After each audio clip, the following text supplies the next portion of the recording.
Blackhawks do the impossible. They beat the Colorado Avalanche in Colorado.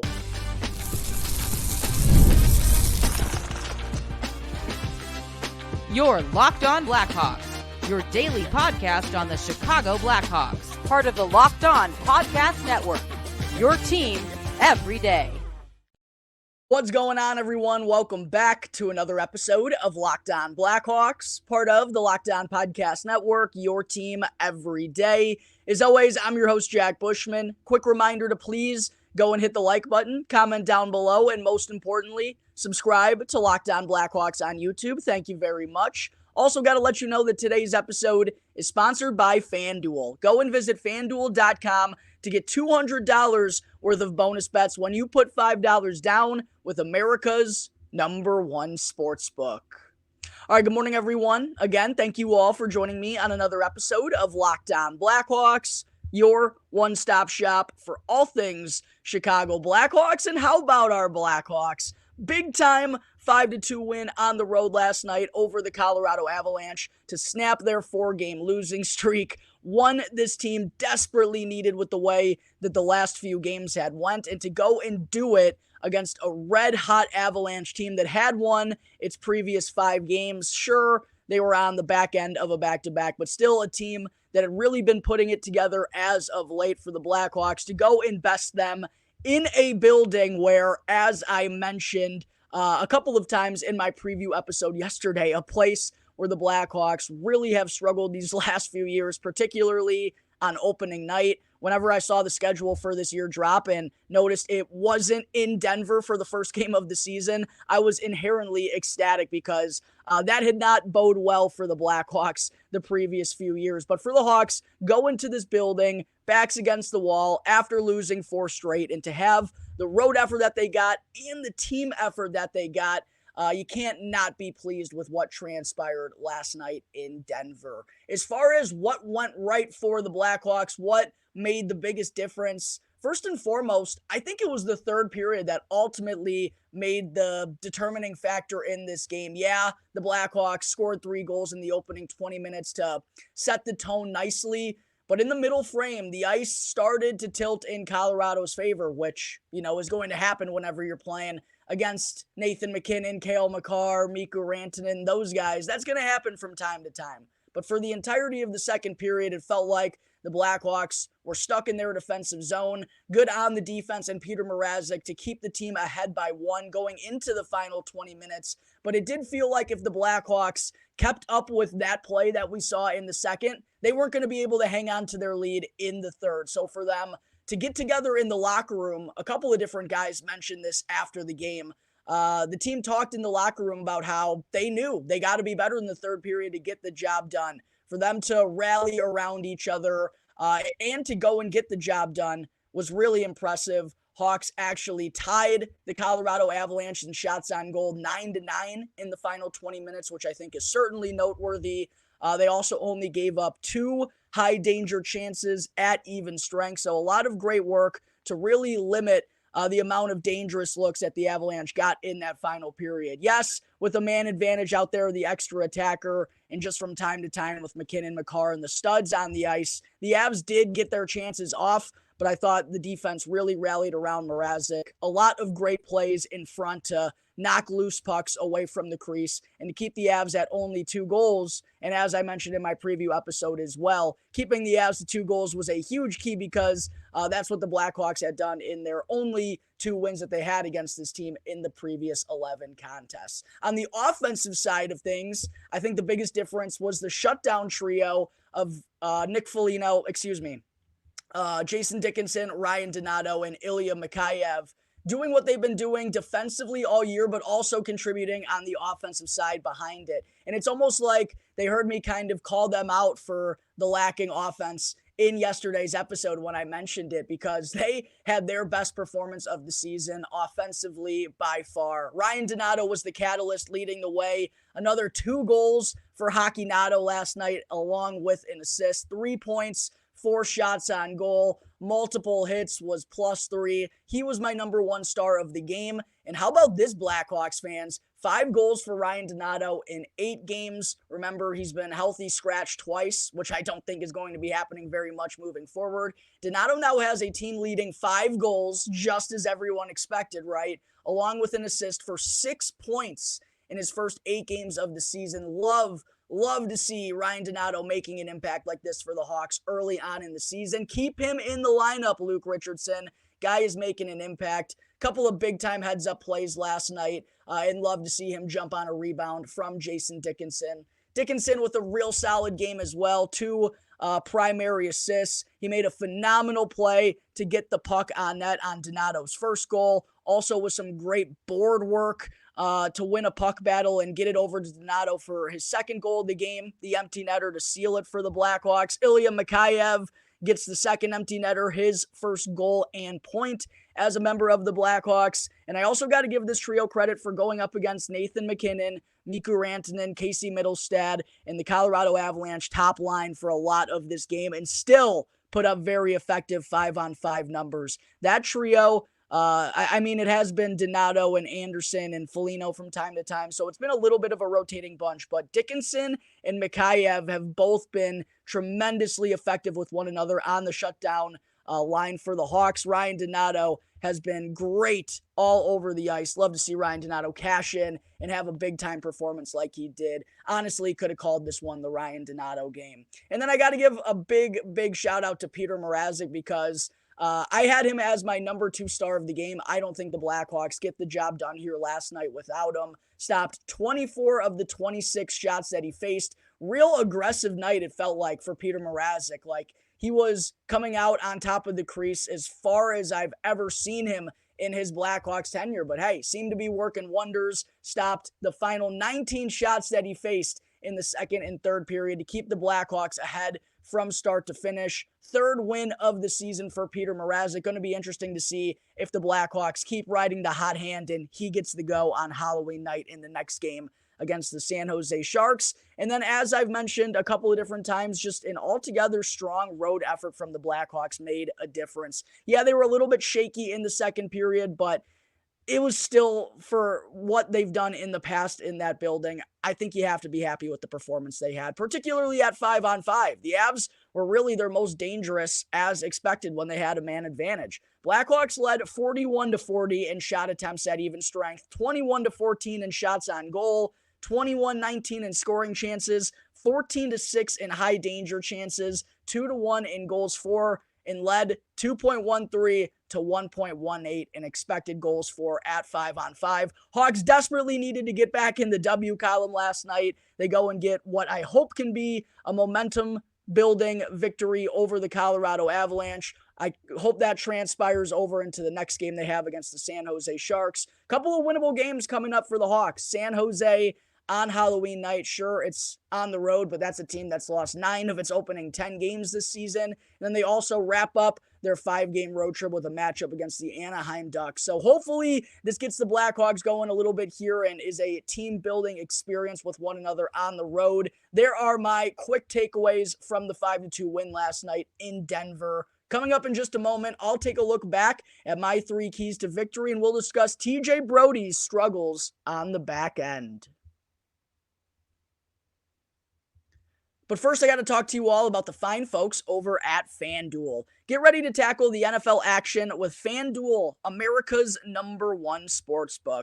Because right now, new customers can bet $5 and get $150 worth of bonus bets if you win. And the FanDuel Sportsbook app gives you everything you need to place live bets on the NFL, all in one place. So when you get a hunch in the middle of the game, you can go and check out the latest stats, view live play-by-play, and so much more on the same page where you also happen to place your bets. And for all my hockey fans out there, I know that's my audience, FanDuel has got you covered as well. A big win for the Blackhawks last night over the Avalanche, and now they got the San Jose Sharks on Thursday. If you want to go and smash the Blackhawks money line or maybe even the puck line, be sure to go and check out FanDuel.com right now. Because when you go and join, if you're not already a member, you'll get started with $150 in bonus bets if you win your first $5 bet. Again, that's FanDuel.com to go and get a chance to win $150 worth of bonus bets if your first $5 bet wins. So never waste a hunch and make every moment more with FanDuel, an official sportsbook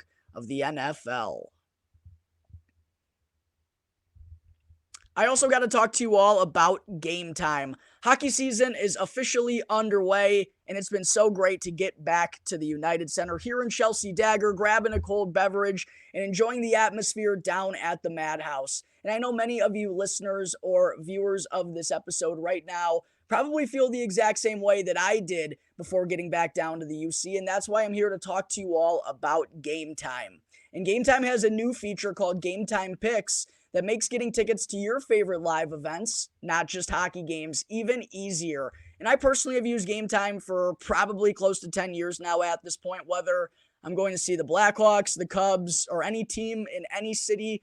I love how they provide views from all the seats in the venue, so you know exactly what to expect when you arrive and also before you make your purchase. Plus, they have last-minute tickets, flash deals, and zone deals, so that it's easy to find and buy MLB tickets now that hockey season is officially underway. I highly recommend you all go and download the Game Time app, create an account, and use the promo code LOCKEDONNHL in all caps to get $20 off with your first purchase. Yes, you heard me right. You can get $20 off to go and see Connor Bedard down at the UC this year. All you got to do, download the Game Time app, create an account, and use the promo code LOCKEDONNHL in all caps. Last minute tickets, lowest price guaranteed. Game Time. Back here on the Locked On Blackhawks podcast, part of the Locked On Podcast Network, your team every day. Just again, a quick reminder to please go smash the like button, comment down below, and subscribe to Locked On Blackhawks on YouTube, which really helps me out as I'm on the climb to 2,000 subscribers. I also got to let you know to go and check out the Locked On Fantasy Hockey Podcast. You can become a fantasy hockey expert and get the edge over your league mates with daily tips from Steal and Flip. So go and find Locked On Fantasy Hockey on YouTube right now or wherever you may be listening to your podcasts.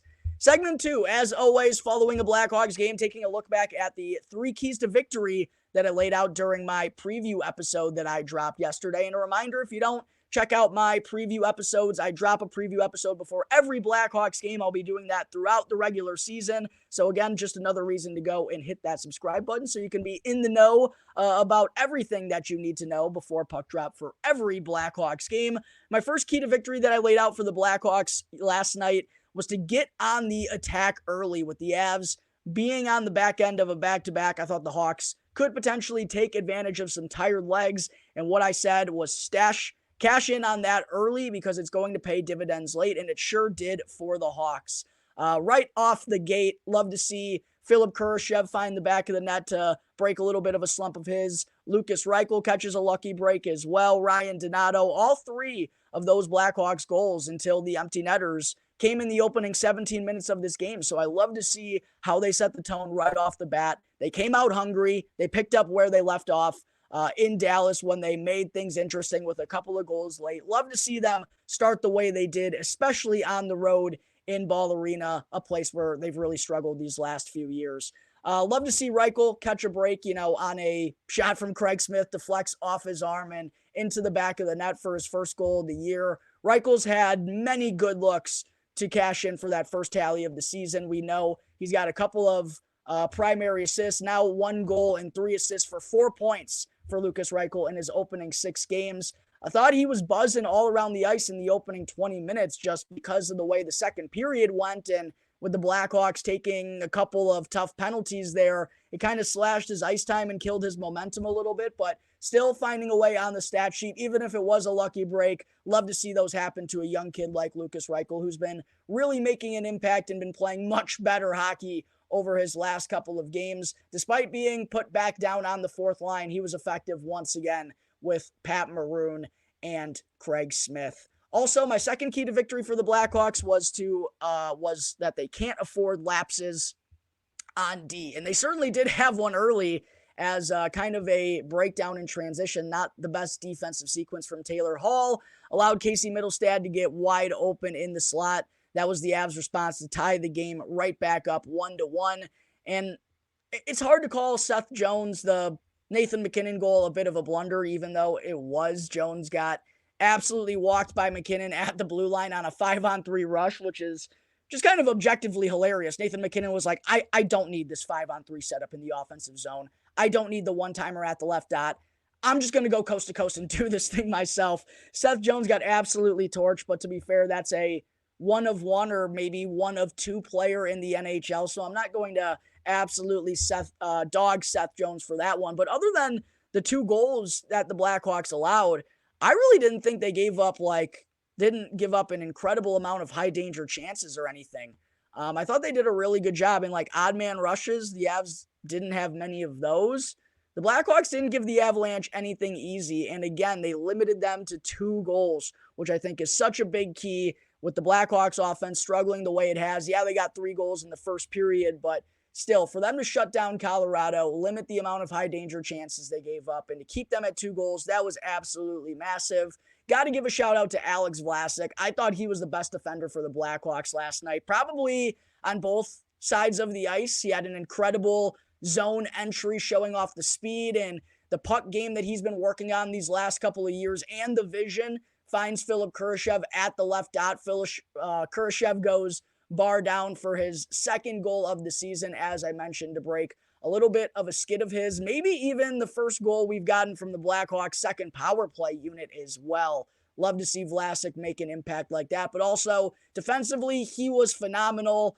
4 block shots, a couple of hits, ended up being a +3 in 24 minutes of time on ice. 2nd most ice time that he's had in a game for the Blackhawks this year. Was on top, one of the top players for the Blackhawks in the game score impact chart. Love to see what the Blackhawks have gotten from Alex Vlasic here early on in this year. Just continues to get better and better and better and build off a strong first full season at the NHL last year. I also got to give credit to Connor Murphy. I thought he probably had his best game of the season. It was almost like he listened to what I said on the podcast yesterday and took it personally. Probably the 2nd best defender for the Blackhawks in this game. Also picked up an assist, was +2, and added 2 hits. One of them an absolute laying of the boom.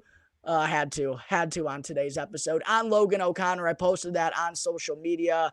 And Murphy's been laying the boom here early on in the season. Had a big hit on Samuel Honzek for the Calgary Flames a couple of weeks ago. Love to see Murphy bring the physicality. That's what he needs to be doing on the back end and have one of his best, if not his very best game of the year. 22 minutes of time on ice for Connor Murphy as well last night. Seems like the Blackhawks coaching staff also picked up that he had some added mojo. My 3rd and final key for the Blackhawks was to take advantage of the Avs' shaky penalty kill. Colorado was ranked 29th in the NHL on the penalty kill entering this game. The Blackhawks' power play had not been getting the finished product in their last few games, but I knew it would go such a long way if they could just get 1 goal in this game. And, Kurashev's power play goal wasn't the game winner, but it did ultimately end up making the difference. Again, Alex Vlasic with a phenomenal zone entry. Hawks' top power play was not very good in this one, and I think that's something they're going to be working at during practice before they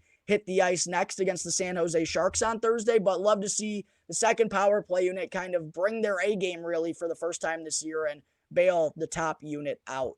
Next thing I wanted to talk about before moving on into segment 3, Blackhawks fans, I just mentioned Connor Murphy having a phenomenal game along with Alex Vlasic. Well, same certainly cannot be said for TJ Brodie, as once again, it was another game at the bottom of the game score impact chart for TJ Brodie. And I went back and looked, Blackhawks fans. Out of 10 games that he's played in this year, TJ Brodie has either been last or second to last on the game score impact card 4 times. In nearly half the games for the Blackhawks, he's been in the bottom third of the impact card in half of the Blackhawks games. And looking at the stat line last night for Brodie, which I posted on social media, it was literal goose eggs. No points, no shots on goal, no hits. Guy did basically nothing except for block 1 shot and have 1 shot blocked in 14 minutes worth of ice time. Was on the ice for 1 goal against. Had the team's worst expected goals for percentage at even strength. Was one of the few players who was on the wrong side of the scoring chance battle and the shot attempts battle. I think there were only 2 Blackhawks who had a Corsi for percentage below 50 last night, and TJ Brodie was the only one below 45.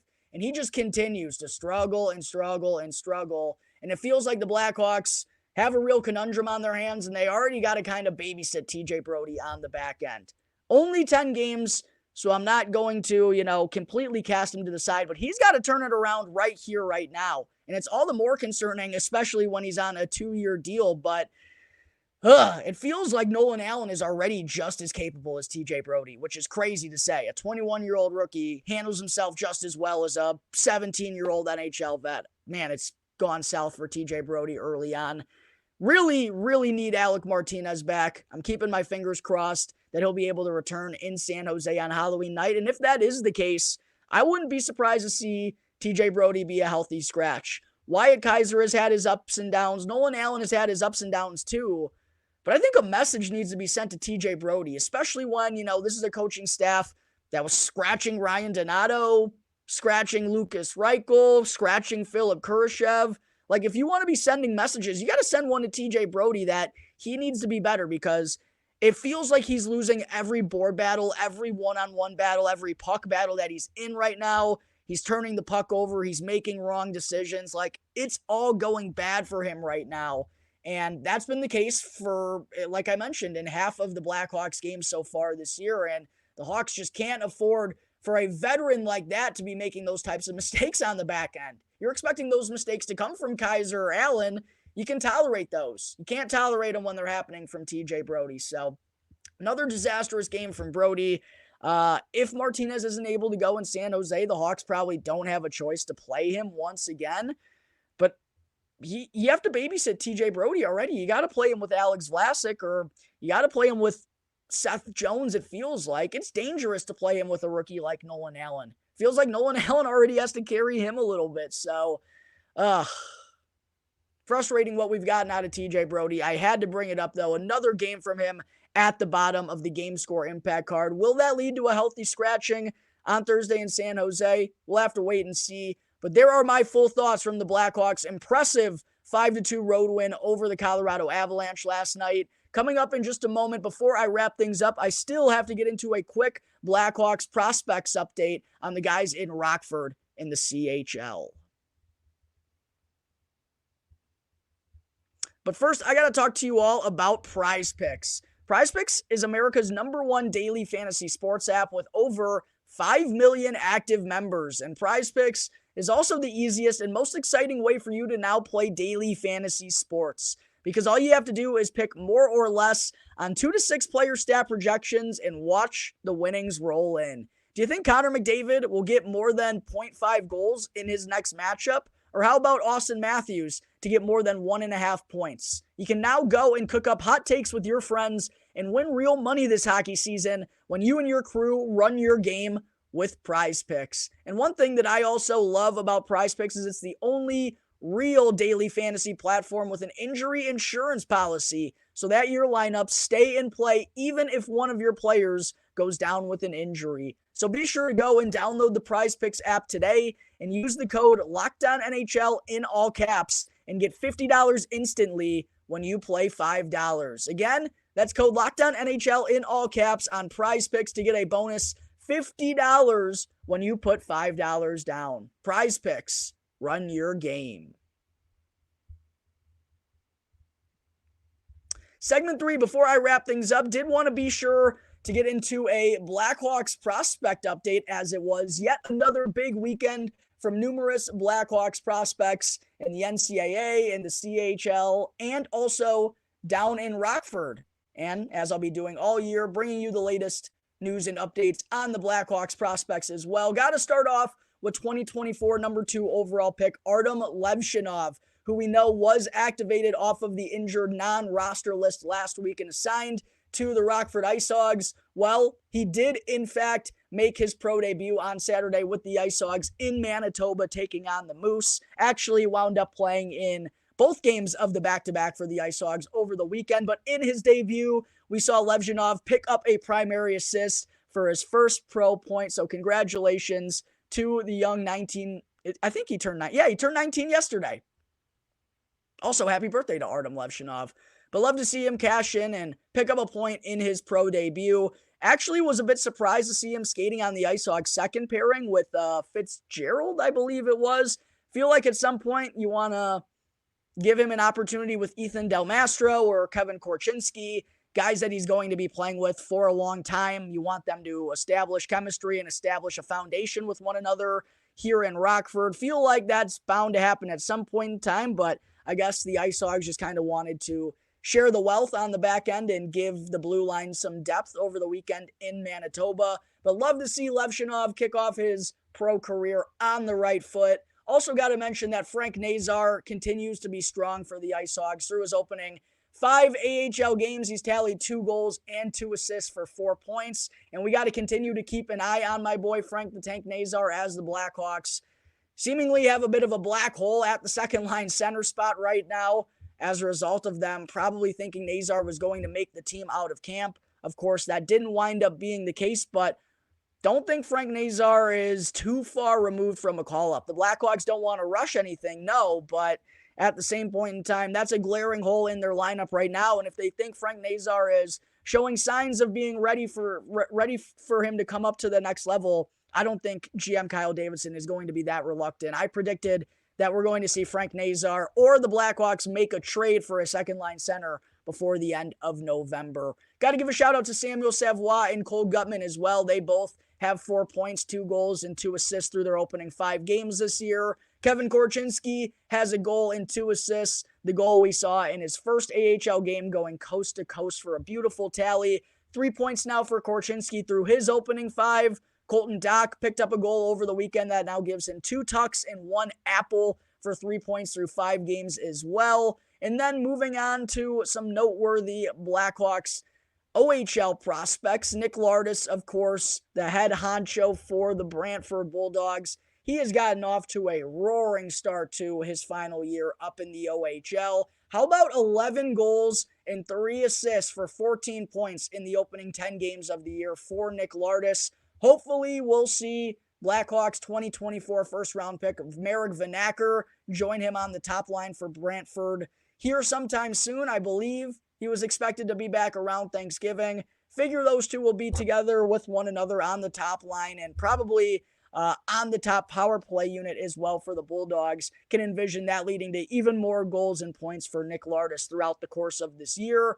Going back to college hockey, Dominic James for the University of Minnesota Duluth, the captain, had a phenomenal weekend. Back-to-back 2-goal games for Dominic James. That now gives him 6 goals and 4 assists for 10 points in 7 games this year. Also in the Big Ten, Sam Renzel for the Minnesota Golden Gophers has been a man on a mission after only having 2 goals in all of last year during his freshman campaign. Renzel has already found the back of the net 4 times and added 5 assists for 9 points in his first 6 games of his sophomore season. We've been seeing the goal scoring on full display, the skating ability, the hands. Really impressive start to the year for Sam Renzel. Oliver Moore kind of has been overshadowed, but still a really good start for him, centering Minnesota's third line, playing in a 2-way role. 1 goal and 4 assists for 5 points in the opening 6 games for former Blackhawks first-round pick Oliver Moore.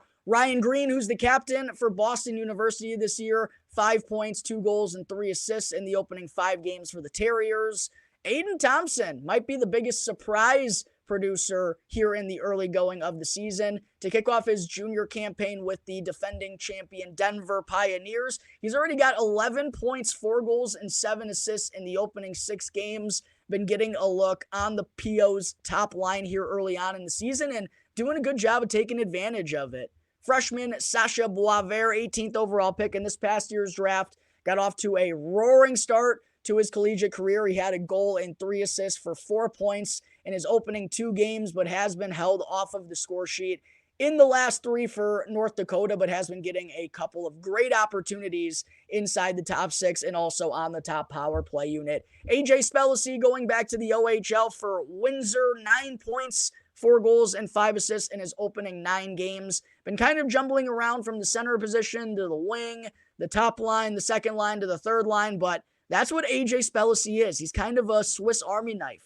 a jack of all trades type of guy. He can provide the physicality. He can provide you with some speed. We saw some good offense from him in the preseason as well with the Blackhawks, and he's been a big part of a great start to the year for the Windsor Spitfires, along with Liam Greentree, who I really wish the Hawks took with that 18th overall pick. Hindsight's always 20/20 though, but Windsor has surprised everyone in the latest OHL power rankings, is actually at number one. AJ Spellacy has been a huge part of that. And then last but certainly not least, another freshman like Sasha Boisvert in college hockey, John Mustard, playing in his first bit of collegiate action for the Providence Friars, along with fellow Hawks prospects Tage Harding and Connor Kelly. In the last few games, Mustard has actually been getting a look on the Friars' top line and cashed in over the weekend for his first collegiate goal, also added an assist, and now has 2 points in his opening 5 games. The Blackhawks have been getting a ton of good production from their prospects here early on in the season.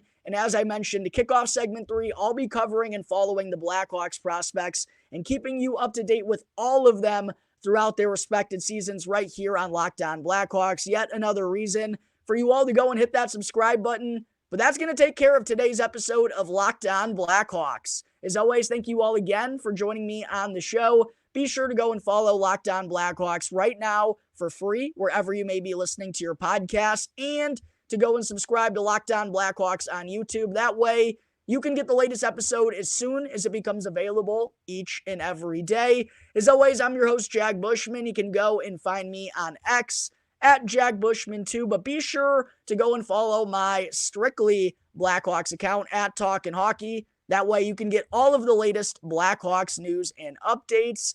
Until tomorrow's episode, everyone, big time victory for the Blackhawks. Was a lot of fun on today's show, talking about the win and talking about the success we're seeing from numerous prospects. Until the next episode, everyone, enjoy the rest of your day. I'll see you next time on the Locked On Blackhawks podcast, part of the Locked On Podcast Network, your team every day.